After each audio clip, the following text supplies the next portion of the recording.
നമ്മുടെ Indian president Narendra Modi sir ഫ്രണ്ടിൽ വന്നിരിക്കുന്നതിലുണ്ട് കേട്ടോ കാണുമ്പോൾ. അമ്മ അവിടെ നിന്ന് ചിരിക്കുന്നു പറഞ്ഞപ്പോൾ പറയാറുണ്ടോ? ഒത്തിരി പേര് ഇദ്ദേഹം നേരത്തെ പറഞ്ഞൊരു വാക്ക് പോറ്റിന്ന് വിളിക്കണോ തന്ത്രിന്ന് വിളിക്കണോ ചോദിച്ചു. എന്നാൽ ഞാൻ തന്ത്രി പദം കിട്ടിയവനാണ്.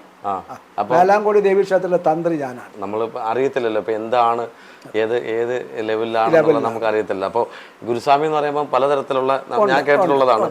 ഇപ്പൊ നമ്മൾ ശബരിമലയ്ക്ക് പോകുമ്പോൾ കെട്ടുന്നത് ഗുരുസ്വാമി എന്ന് പറയും. തെങ്ങെല്ലാം കൊണ്ട് വെച്ചതിന് ശേഷമേ ഗുരുസ്വാമി ആവുള്ളൂ.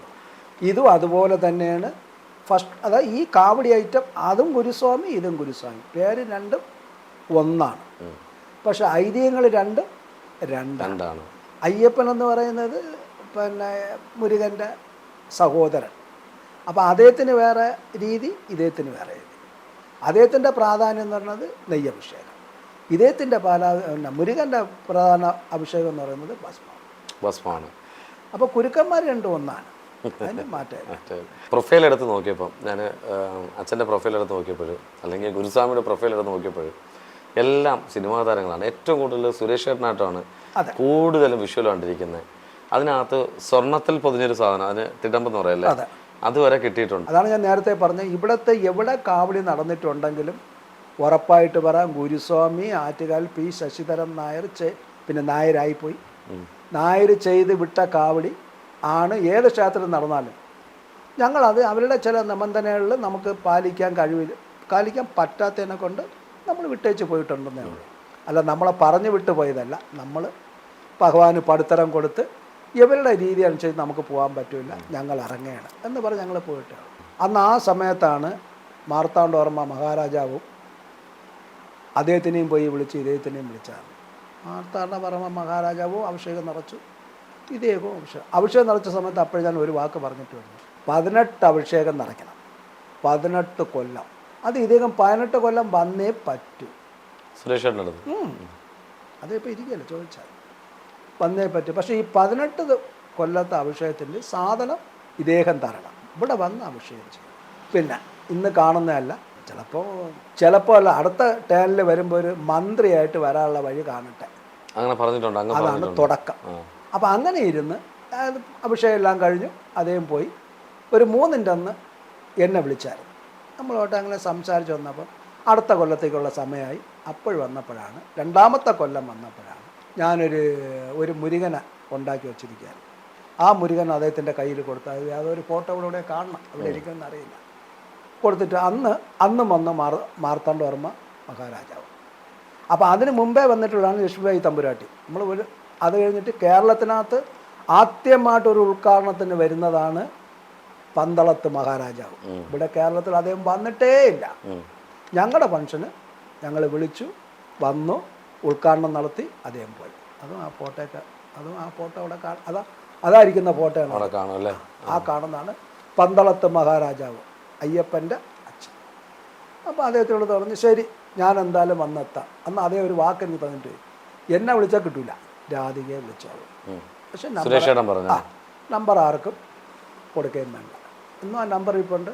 ഞാൻ ഏത് രാത്രി വിളിച്ചാലും അപ്പോഴെടുത്തില്ലെങ്കിൽ ഏത് രാത്രി ഇതുവരയ്ക്ക് ഇതേ നേരം വരാം. അപ്പോഴെടുത്തില്ലേ കുറച്ച് കഴിഞ്ഞെങ്കിൽ എൻ്റെ ഗുരുസ്വാമിന്ന് കേട്ടേ വിളിക്കാറുള്ളൂ. പിന്നെ മാസത്തിൽ ഒരിക്കൽ ഞങ്ങൾ തിരുച്ചെന്തൂർ പോയിട്ട് വരുമ്പോൾ ഞാൻ അതുകൊണ്ട് 7-8 പ്രാവശ്യം ഈ ആൾക്കാരെയും കൊണ്ട് തിരുച്ചെന്തൂർ പോകും, നമ്മളെ വ്രതം എടുക്കാൻ വേണ്ടി മാത്രം. അവിടെ നിന്നാണ് വ്രതം എടുത്ത് വരുന്നത്. അപ്പോൾ അങ്ങനെ പോയിട്ട് വരുമ്പം അവിടെ അകത്ത് അഭിഷേകം ചെയ്ത പ്രത്യേകിച്ചൊരു ഭസ്മമുണ്ട്, അതെല്ലാവർക്കും കിട്ടില്ല. നമുക്ക് അത്ര വേണ്ടപ്പെട്ടവർക്ക് അത്ര മണവും ഒക്കെ ഉള്ളതാണ്. ഇത് കൊണ്ടുവരും, നമ്മൾ അവിടെ നിന്നൊരു കവറിൽ കൊണ്ടുവരും, ഇവിടെ വന്നൊരു ചെപ്പിലൊക്കെ ഇട്ട് ആ ഒരാൾ നമ്മൾ ഒരു സംഭവം കൊടുക്കുമ്പോഴും അല്ലെങ്കിൽ ഒരാളെ നമ്മൾ വിളിച്ച് സംസാരിക്കുമ്പോൾ നമ്മളൊക്കെ ഒരു മാന്യതയും ഒരു മര്യാദയുണ്ട്. അതിനാണ് കഥ പറഞ്ഞത്, എന്താ, മര്യാദ കൊടുത്ത് മര്യാദ വാങ്ങണം. അതാണ് മനുഷ്യൻ. മര്യാദ കൊടുക്കാൻ നമുക്ക് മര്യാദ കിട്ടുമെന്ന് പ്രതീക്ഷിക്കണ്ട, കിട്ടുകയില്ല ആർക്കായിരുന്നാലും ശരി. അങ്ങനെ കൊടുത്ത് ഇങ്ങനെ കാര്യങ്ങളിൽ നിന്ന് 3ാമത്തെ കൊല്ലം വന്നപ്പോൾ നിങ്ങൾ എന്തെങ്കിലും ഉദ്ദേശിക്കണമെന്ന് ചോദിച്ചു. അപ്പോൾ ഞാൻ അദ്ദേഹത്തിനടുത്ത് ഞാൻ എന്തായാലും ഒരു തിടമ്പ് ഉണ്ടാക്കാൻ ഉദ്ദേശിച്ചു. കാരണം തിടമ്പ് നമ്മൾ വാടകയ്ക്ക് എടുക്കുകയാണ്. 15,000 രൂപ തിടമ്പിനും ആനയ്ക്കും, പിന്നെ ആനയുടെ ചിലവെല്ലാം കൂടെ ചേർത്ത് 20,000 രൂപയ്ക്ക് അടുപ്പിച്ച് നമുക്ക് ഓരോ ഫംഗ്ഷനും വാടക കൊടുക്കണം. അപ്പോൾ ഇത് എടുത്ത സമയത്ത് ഇങ്ങനെ പിന്നെ ആ തിടമ്പിൽ മുരുകനെ വെച്ച് പിടിപ്പിക്കണം. അങ്ങനെ ഒത്തിരി പാട് ഒരുമാതിരി കറുത്തൊക്കെയാണ് ഇരിക്കുന്നത്. ഞാൻ പറഞ്ഞു ഞാനൊരു തിടമ്പ് ഉണ്ടാക്കാനായിട്ട് ഉദ്ദേശിക്കുകയാണ്. അതെവിടെയുണ്ട്? തൃശ്ശൂർ. അപ്പോൾ അതേ ഒരു സ്ഥലം പറഞ്ഞു തന്നു, ഇന്നടത്ത് കൊടുക്കാൻ പറഞ്ഞു.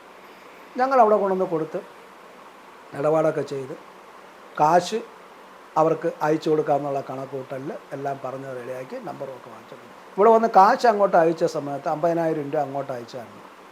അയച്ച് അഡ്വാൻസ് തന്നാലേ ചെയ്യുള്ളൂ എന്ന് പറഞ്ഞ് അഡ്വാൻസ് അയച്ചു തരാമെന്ന് പറഞ്ഞ് ഞങ്ങൾ കൊണ്ടുപോയി 15,000 രൂപ കൊണ്ടുപോയുള്ളൂ. അഡ്വാൻസ് തരാമെന്ന് പറഞ്ഞു. അഡ്വാൻസ് കൊടുത്ത് അയച്ചു കൊടുത്ത് അവർ ജോലിയും തുടങ്ങി. ഒരാഴ്ച കഴിഞ്ഞപ്പോൾ എനിക്ക് അഡ്വാൻസ് തിരിച്ചു വന്നു. 50,000 രൂപ തിരിച്ചെനിക്ക് ചെക്കായിട്ട് തന്നെയാണ് എനിക്ക് തിരിച്ചു വന്നു. അതായത് അപ്പോൾ അവർ തമിഴരാണ്.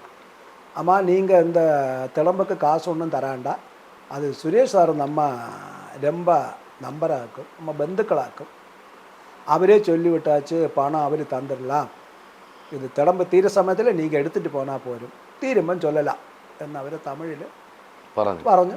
ഞങ്ങൾക്ക് ആ പൈസയും തിരിച്ചു വന്ന് തിളമ്പ് തീർന്ന് പറഞ്ഞുകൊണ്ട് വിളിച്ചു ചെന്ന് തിളമ്പ് എടുത്തോണ്ട് വന്ന് ഇവിടെ വെച്ചായിരുന്നു ആദ്യത്തെ ഉദ്ഘാടനം. അന്ന് അദ്ദേഹത്തിന് വരാൻ പറ്റിയില്ല. ഫ്ലൈറ്റ് എവിടെ പോയി മിസ്സായിപ്പോയി, കൊറോണയുടെ എന്തോ ആണ്. അങ്ങനെ എന്ത് ചേട്ടൻ ചോദിച്ചു. ഞാൻ പറഞ്ഞു മേഡത്തിനെ വിട്ടാൽ മതി. അങ്ങനെ മേഡത്തിനെ വിട്ടുള്ള ഉദ്ഘാടനമാണ് ആദ്യത്തെ. അതോ ഇരിക്കുന്ന ഫോട്ടോ ഇതിനകത്തിരിപ്പുണ്ട്, ഒരു കൊച്ചു ഫോട്ടോ. ഫോട്ടോ അല്ലേ? മക്കളും ഒക്കെ ഉണ്ടായിരുന്നു, എല്ലാ മക്കളും ഉണ്ടായിരുന്നു. ഗോകുലൊക്കെ ഇപ്പം അച്ഛനെക്കാളും വലിയ ഇതാണ്. കാരണം ഏത് സ്റ്റേജിൽ വെച്ച് കണ്ടിരുന്നാലും അപ്പോൾ വേറെ ഒന്നും കൊണ്ട് പറയാനല്ല, അവരെ ഫീൽഡ് വേറെ നമ്മളുടെ ഫീൽഡ് വേറെ. കോവിൽ എൻ്റെ മുമ്പ് പെട്ടെന്നിരിക്കില്ല. അല്ലെങ്കിലും ഗോകുല അദ്ദേഹം അങ്ങനെയാണ് കുട്ടികളെ വളർത്തിയിരിക്കുന്നത്. എൻ്റെ അടുത്ത് അത്ര ബഹുമാനവും അത്ര സ്നേഹവും തൊഴുതുകൊണ്ടേ വരാറുള്ളൂ. അപ്പോൾ അങ്ങനെ വന്ന സമയത്ത് ഞങ്ങൾക്ക് ഈ തിളമ്പ് വാങ്ങിച്ചു തന്നു. പിന്നെ ഞങ്ങൾ $2 ലക്ഷം രൂപ അതാണ്ട് 2.10 അടുപ്പിച്ച് 2.5 അടുപ്പിച്ച് വരും. പിന്നെ ഈ തിളമ്പാണ് നമ്മൾ ഇറങ്ങിക്കൊണ്ടിരുന്നത്. അപ്പോൾ ഉദ്ഘാടനത്തിന് വരാൻ പറ്റിയില്ല. അപ്പം ഞങ്ങൾ ഈ ആദ്യമായിട്ട് ഒരു സംഭവം അതിനെക്കൊണ്ട് ഇവിടെ അന്ന് പത്രക്കാർ ആരൊക്കെ ഉണ്ടായിരുന്നു. നമ്മളിവിടെ വലിയ ആഡംബരമായിട്ട് ഉള്ള പരിപാടികളെല്ലാം ആസൂത്രണം ചെയ്ത് വെച്ച് ചെണ്ടമേളവും കോപ്പും കുളച്ചക്കറ ഒക്കെ വെച്ചിട്ടുണ്ട്. ഇതേ കഴിവിൻ്റെ പരമായി നോക്കിയ രക്ഷയില്ല. അങ്ങനെയാണ് മേഡത്തിന്. അപ്പം മേഡത്തിന് അതോടുള്ള ആഘോഷത്തോട് തന്നെ ഇവിടെ കൊണ്ടുവന്ന് കാര്യങ്ങളൊക്കെ നടത്തി. ഈ തിളമ്പ് നമ്മുടെ ഇവിടുത്തെ ഉത്സവത്തിന് എടുക്കാറുണ്ടോ? ഈ ഉത്സവത്തിന് ഈ തിളമ്പെടുക്കില്ല. അത് അവർക്ക് ഇത് മുരുകൻ്റെ ഉത്സവത്തിന് മാത്രം. ഇതിൽ മുരുകനെ പിടിപ്പിച്ചിരിക്കാൻ തിരുച്ചെന്തൂർ അപ്പൻ ഇതിൽ പിടിപ്പിച്ചു. സാധാരണ മിക്ക തിളമ്പുകളിലും ഈ വാടകയ്ക്ക് എടുക്കുന്ന തിളമ്പുകളിൽ ഭഗവാനെ പിടിപ്പിക്കില്ല. അപ്പോൾ ഭഗവാനെ പിടിപ്പിക്കാത്തതിൻ്റെ കാരണം വെച്ച് കഴിഞ്ഞാൽ അവിടെ ഇരിക്കുന്ന ദേവൻ ആരാണെന്ന് നമുക്കറിയില്ലല്ലോ. അപ്പോൾ ആ ദേവൻ്റെ ഒരു മുഖം ഈ തിളമ്പിൽ വെച്ച് കെട്ടും. അപ്പോൾ ആറ്റുകാലിലെ തിളമ്പിലും മുഖം അതിൽ തന്നെ പിടിപ്പിച്ചിട്ടുണ്ട്. ഈ തിളമ്പിലും ഇതാ പിടിപ്പിച്ചിട്ടുണ്ട്. അത് തിരുച്ചെന്തൂരപ്പൻ, ഇത് മുരുകൻ്റെ. ഇതിങ്ങനെയാണ് പിടിപ്പിച്ചിട്ടുള്ളത് എല്ലായിടത്തും. ഇതേ സെയിം ഈ കാണുന്ന ആദ്യം. അപ്പോൾ അങ്ങനെ തിരിച്ചവസാനം ഇത് എന്ന് ഉദ്ഘാടനം ചെയ്യാമെന്ന് ഇതേ വന്നൊന്ന് കത്തിച്ചേ പറ്റുമെന്നാണ്. അവിടെ നിന്ന് അടുത്ത ഉത്സവത്തിന് അടുത്ത നമ്മുടെ ഈ കാവടി ഫംഗ്ഷന് മുമ്പേ ഇന്ന ദിവസം വരുമെന്ന് പറഞ്ഞ് വന്നു, കത്തിച്ചു, സന്തോഷമായിട്ട്